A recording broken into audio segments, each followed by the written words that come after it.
Welcome to the Sam and Joe VA Show, where we teach women just like you how to create your very own in-demand virtual assistant business. We're your hosts, Sam and Joe, and get ready to have the control, flexibility, and freedom you've always dreamed of. Welcome to episode 15, Should VAs Display Rates Online? I'm really looking forward to talking about this with you, Joe, because I don't know if anyone realizes this. This is the one thing that we have differing opinions on. So far. So it's going to be really interesting. I'm all for it, and you go the I'm other way. not all for it. Yeah. So this is a question that people grapple with, and there's all sorts of differing opinions on this very topic. So you're going to get a differing opinion from each of us. And I think the important thing here is to go with what your gut tells you is the right thing. Like if you think when I'm talking like, that makes sense in my brain, go with that. If you think when Sam's talking and she's explaining why she would have rates online and that you connect with that, then go with that. There's no real right or wrong answer here. It's go with whatever feels right for you. People are always going to have differing opinions and advice, and you need to go with what logically makes sense in your brain.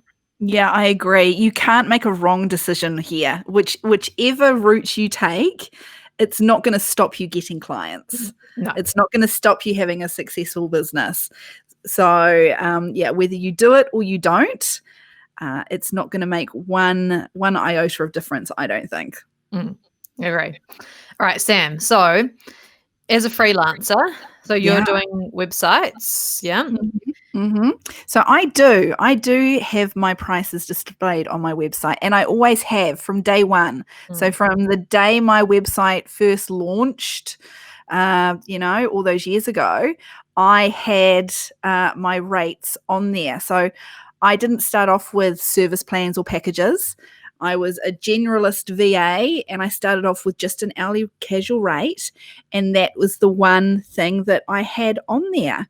And as that rate has slowly increased, the more experience I've become, and as I've kind of niched down, I added service packages, service plans, I've added packages, and I've continued having my casual hourly rate on there because I've always found that there's always been somebody that kind of wants that casual hourly rate, and it's.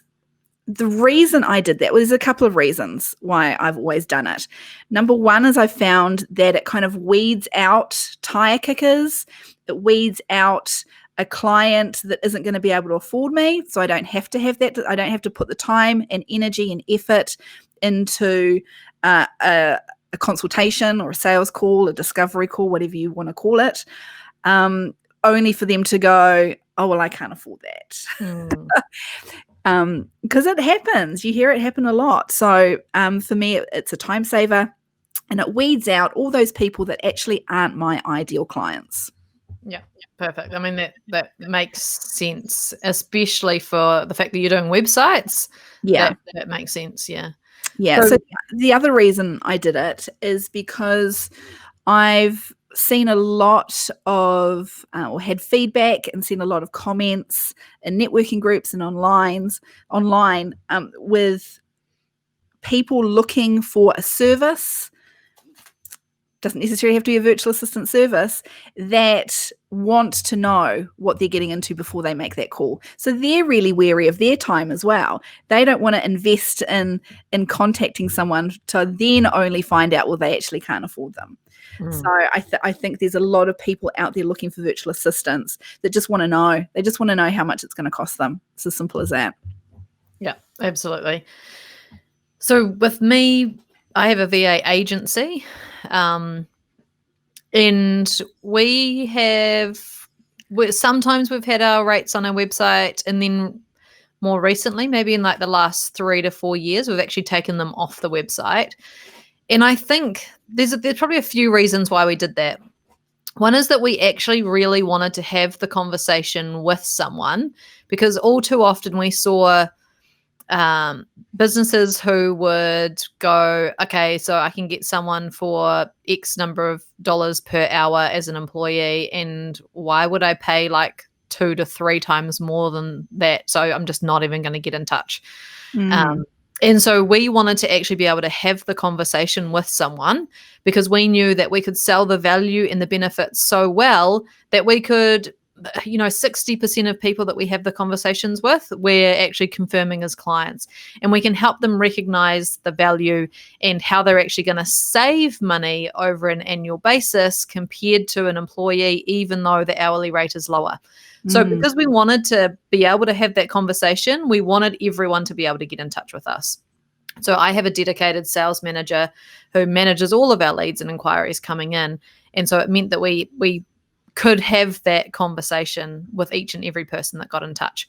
Yeah. But what we realized is that, like you say, the one thing that people want to know when they go to a VA website is how much is it going to cost. So we actually have a strategy where we have our pricing guide as an opt-in on our website, so they can get access to it and download it, but they have to give us their email address.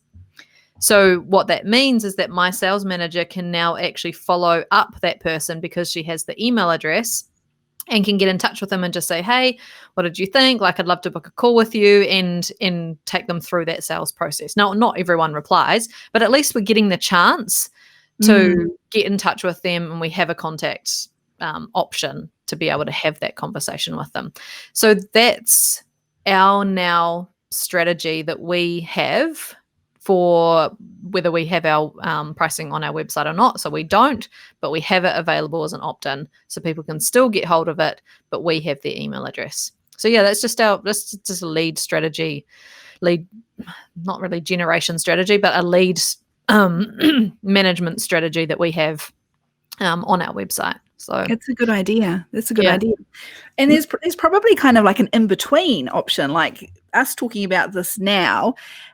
If you are a virtual assistant that has packages, that's packaged up a social media something or other, or packaged up a branding package or website, whatever it is, it could be because you've got a price and you've got what that includes, that's showing your visitors the value, isn't it? So it could be that you have your packages on your website, but maybe not your casual hourly rate. That's like a compromise between the two. If you've got a foot in both corners and you're thinking, oh, I understand Joe's reasoning, that sounds great, but also I know that when I'm visiting websites, I want to know how much something's going to cost. That's kind of like a nice in between. Perhaps not having your casual hourly rate, but having your packages that really clearly lay out what it is they're getting for that money. Yeah, I think that's a good point, that because you can outline what's included, what's not included, and really detail that in a package, it's really obvious to the potential client what the value is going to be from that package. So it makes sense that they could then reconcile, right, that's going to be $300 and I get this, like, right, I can see the value in that. Whereas if it's like virtual assistant services and it's 40 hours a month, what are they actually going to be able to get for 40 hours a month is not able to be articulated clearly on a website. You need to actually be having that conversation with someone. So yeah, that's a good way to distinguish it, I think. So yeah. And look at your messaging as well, on your website. If you do have a prices and packages page, you don't just want to be sticking up numbers with a bullet point of lists. You want to be able to communicate your value as well, don't you? So that's really important. Don't just slap up some figures and expect people to go, oh, yes, please. Absolutely. The key is to be able to convey those benefits, which is the value that they're going to get. Absolutely. Yeah. So you'll hear a lot of people talk about not putting just features on your website, but actually the most important thing is to talk about the benefit. What value, what benefit are they actually going to get from using your service? Like that's what you need to be messaging and conveying. Yeah, it sure is. So, should VAs display rates online? Yes. No, And it doesn't matter. It really doesn't matter. Yeah, go with whatever, like I said at the start, go with whatever feels right for you. And do you know what the most amazing thing about being in business is? If you change your mind, you can just go and update it. You can Yes. change it. You can take them off. You can put them back up. You can do whatever you like because this is your business. You get to make the decisions and you can make changes anytime you like. And that's one of the things that I absolutely love about being in a business. Thanks to everyone for listening to this episode of the Sam and Joe VA Show. If you'd like to find out more, head to the Savvy School website to check out the amazing members club and find more free resources. You can find us at savvyschool.co.nz.